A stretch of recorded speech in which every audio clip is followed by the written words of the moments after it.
के फूड के तमाम देखने वालों को अस्सलाम वालेकुम। उम्मीद करते हैं कि आप लोग खैरियत से होंगे, ठीक ठाक होंगे। और आज की जो रेसिपी है बहुत ही ज़बरदस्त सी आज हम आपके साथ शेयर कर रहे हैं क्रिस्पी चिकन। क्रिस्पी चिकन के लिए बहुत ही सिंपल इंग्रेडिएंट हैं और वो क्या हैं। सबसे पहले तो हमें चिकन चाहिए। अच्छा, इस चिकन को आप स्ट्रिप्स में बना लीजिए, इस तरह से चंक्स में बना लीजिए, या फिर आप इसको जिस भी स्टाइल में बनाना चाहें आप बना सकते हैं। विदाउट बोनलेस में बना रहा हूँ, आप इसको विद बोन भी बना सकते हैं, ठीक है। कोई ज़रूरी नहीं है कि विदाउट बोन ही आप बनाएं, लेकिन मैं इसको विदाउट बोन बना रहा हूँ। मेरे पास यहाँ बोनलेस चिकन है। अब इस बोनलेस चिकन में हम शामिल करेंगे जनाब सबसे पहले एक अदद अंडा, ठीक है। ये एक अदद हमने अंडा शामिल कर दिया।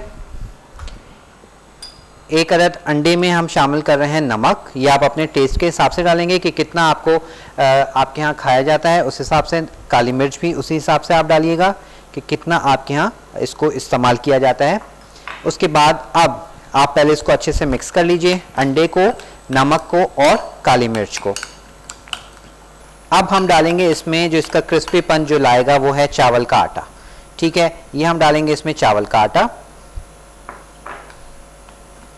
और चावल का आटा डाल के इसको आपने अच्छे से मिक्स करना है।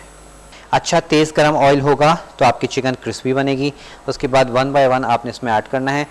देखें अभी थोड़ा सा ऑयल मज़ीद इसको गर्म होना चाहिए, क्योंकि इस स्टेज पे जब हम इसको चिकन को डालेंगे तो क्या होगा कि ऑयल थोड़ा सा और ठंडा हो जाएगा, इसका टेम्परेचर डाउन हो जाएगा। तो मेक श्योर कि ऑयल अच्छा आपका गर्म होना चाहिए। और वन बाय वन सारी की सारी चिकन जो है वो हम इसमें ऐड कर देंगे। बहुत क्विक रेसिपी है, बच्चों को बहुत पसंद आएगी, बड़ों के साथ साथ बच्चों के लंच बॉक्स के लिए बहुत बेस्ट है। आप फ्रेंच फ्राइज़ के साथ ये इस तरह की चिकन दे दीजिए बच्चों को, बच्चे बहुत इंजॉय करेंगे। अच्छा जी, यहाँ पर हमारे पास क्रिस्पी चिकन तैयार है और इसको आपने अच्छे से स्टेन करना है, उसके बाद निकालना है। दूसरी चीज़ मेन जो आपने ख्याल रखनी है, अक्सर लोग ये पूछते हैं कि जी जब हम कोई भी चीज़ फ्राई करते हैं तो आखिर का जो बैज होता है या कुछ जो चीज़ रह जाती है वो सौगी हो जाती है या ऑयल उसके अंदर चला जाता है। इवन पकौड़ों में भी ये शिकायत आती है।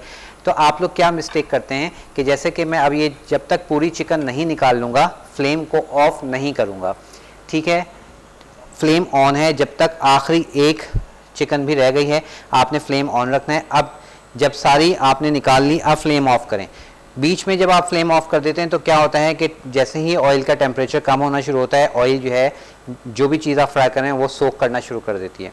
ठंडे ऑयल में इसी तरह जब आप किसी भी चीज़ को फ्राइंग के लिए डालेंगे तो वो सौगी हो जाती है, यानी कि वो सारा का सारा ऑयल अपने अंदर एब्जॉर्ब कर लेती है। तो ये छोटी छोटी सी टिप्स हैं जिसको आपने ख़ास तौर पे ख्याल रखना है।